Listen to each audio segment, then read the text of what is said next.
8 de março, Dia Internacional da Mulher. A data foi criada em 1975 pela Organização das Nações Unidas para reivindicar melhores condições de trabalho, direitos sociais e políticos, mas as mulheres ainda lutam por igualdade. Uma pesquisa do Instituto de Pesquisa Econômica Aplicada, do IPEA, divulgada agora no último dia 6, mostrou que na área do mercado de trabalho, as mulheres trabalham mais horas que os homens e o trabalho doméstico ainda é dominado por elas.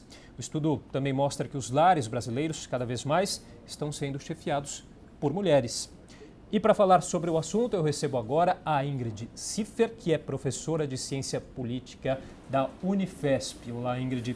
Prazer recebê-la. Obrigada pelo convite. Já aproveito para parabenizá-la pelo Dia Internacional das Mulheres. E eu começo perguntando para você em quais áreas as mulheres conquistaram mais avanços e em quais áreas ainda existem mais barreiras. Olha, eu acho que mais avanços na área educacional. Essa última pesquisa do IPEA confirma isso, né? As mulheres e a população, de modo geral, está mais incluída em termos educacionais, tem mais pessoas da população brasileira, tanto brancos, negros, mulheres e homens que estudam por mais tempo, e as mulheres estudam mais. Agora, curiosamente, apesar das mulheres estudarem mais, elas recebem menos. Elas têm menos acesso a cargos altos no mercado de trabalho. Elas têm menos acesso, mais dificuldade de acesso ao sistema político também. Então, a pergunta que parece que fica uma coisa difícil de entender é por quê? Que se você consegue avançar em termos educacionais, você não consegue avançar em termos de inserção no mercado e também no sistema político. Não, o problema é de agora, né? A gente vê isso há muito tempo. As mulheres conquistam espaços, mas os salários continuam mais baixos. O ingresso na política vem aumentando também, mas ainda é muito desigual. O que essa pesquisa do IPEA, que foi divulgada ontem, mostra é que houve avanços, mas as desigualdades permaneceram nas mesmas proporções. Isso vale para gênero, isso vale para raça também. E como mudar isso? Olha, é difícil essa resposta, mas eu acho que a gente tem que identificar várias frentes de ataque. E quais são essas frentes? Essas frentes, elas têm uma dimensão econômica, elas têm uma dimensão cultural. Uma crítica à desigualdade de gênero e à desigualdade racial, ela não pode prescindir de uma crítica cultural.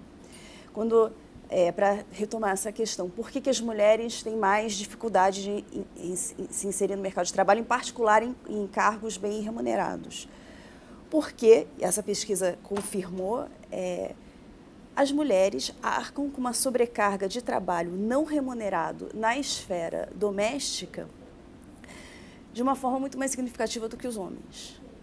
Isso, obviamente, cria um custo diferente da mulher como mão de obra no mercado de trabalho.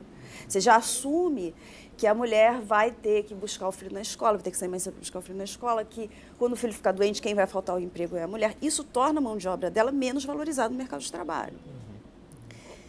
E isso vale mais ainda para as mulheres pobres e mais ainda para as mulheres negras, porque as mulheres pobres são aquelas que não vão ter com quem deixar o filho, ou seja, não vão ter com uma outra mulher para se responsabilizar pelo seu filho quando seu filho ficar doente. Então, eu acho que há uma frente de batalha importante, tanto para combate à desigualdade racial quanto à desigualdade de gênero, é uma crítica cultural. A gente tem que desnaturalizar esses papéis que a mulher ela é naturalmente inclinada para as tarefas domésticas, enquanto o homem ele é mais racional e mais inclinado às tarefas fora do espaço doméstico. E uma questão cultural que está tão enraizada que muitas vezes a gente vê que a discriminação, o preconceito vem da própria mulher, né? Porque a cultura é preconceituosa, as mulheres são criadas na mesma cultura. Né? Então, não acho nem que seja nenhum... Eu nem me sinto surpresa e muito menos ofendida quando eu falo que as mulheres são machistas. Claro que são, todo mundo é machista. Né? Algumas pessoas... Uma cultura que atinge a todos. Todos somos criados nessas culturas. Agora, uma coisa que eu acho interessante, eu já ouvi algumas pessoas falarem, mas são as mulheres que criam os filhos, então são as mulheres que reproduzem a cultura machista. Então, logo, a culpa é das mulheres. Eu ouvi várias vezes esse comentário. Mas a pergunta que eu faço para quem faz esse comentário, por que é que são as mulheres que criam os filhos? Tem um machismo que está na base dessa reprodução do machismo.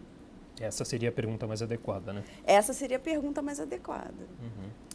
Agora, ainda voltando para a questão política, né? A gente vê que vem mudando, as mulheres vêm ocupando mais cargos políticos, mas de uma forma muito lenta. Só para dar um exemplo aqui na Câmara aqui de São Paulo, o número mais que dobrou da gestão passada para essa gestão. Agora nós tivemos 11 mulheres eleitas, 11 vereadoras eleitas no ano passado, mas ainda é muito lento, né? Precisa de mais, até tem poucas mulheres que se candidatam a cargos políticos, né?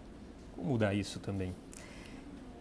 E isso é meio parecido com a coisa do mercado de trabalho, no que se refere a essa coisa de que há avanços, mas as desigualdades persistem. Por mais que mais mulheres tenham se candidatado nessas últimas eleições, a desigualdade proporcional entre homens e mulheres é gigante, né? Novamente, assim, isso não se muda atacando uma questão só. Eu acho que tem um elemento cultural importante também, quer dizer, a esfera política sempre foi a esfera identificada com o masculino, tanto que as mulheres tiveram que lutar muito até para ter o direito ao voto, né? Mais ainda para ter o direito de se candidatar. Então, é um espaço de poder em que as mulheres sempre tiveram se sentiram de uma certa maneira deslocadas. Agora, Ingrid, ainda há uma disparidade muito grande dos avanços percebidos nos grandes centros, nas capitais e nas cidades mais afastadas, no interior, ou até nas periferias das cidades? Em relação aos grandes centros e o interior, a gente percebe, sim, que há, talvez, não sei, isso aí seria... Até uma disparidade que acaba incluindo também a questão da violência física e psicológica que a mulher Olha, a questão vítima, da né? violência física e psicológica, que a maior parte das pesquisas mostram, é que ela atravessa todas as classes sociais. Ela atravessa todas atravessa grandes centros, tanto quanto atravessa cidades pequenas. Quer dizer, esse é um conservadorismo que mostra que é mais do que uma questão educacional, mais cultural do que educacional, né? É uma questão cultural, quer dizer, cultural no sentido de quais são os papéis que você atribui à mulher, que você atribui ao homem, os estereótipos de masculinidade e de feminilidade, né? Porque quando a gente critica os estereótipos culturais da feminilidade, a gente tem que pensar também que eles têm um outro lado da moeda, que é o estereótipo da masculinidade, que é exatamente o oposto. Então, o homem tem que ser o fortão, o homem tem que ser quem decide, o homem tem uma relação com a mulher. Quando ele reproduz esse estereótipo, que a mulher é uma coisa que está a dispor dele, é a propriedade dele, e que ele pode fazer o que ele bem entender com ela. A área da educação, como você falou, a área que as mulheres têm se destacado mais, né? A gente vê que elas concluem os estudos, chegam ao nível superior com uma frequência muito maior do que antigamente. Estão se especializando cada vez mais, né? Isso, em grande parte, acaba sendo muito bom. Mas, ao mesmo tempo, volta naquela questão dos salários que ainda não são compatíveis. Essa, ao seu ver, é o principal problema a ser resolvido.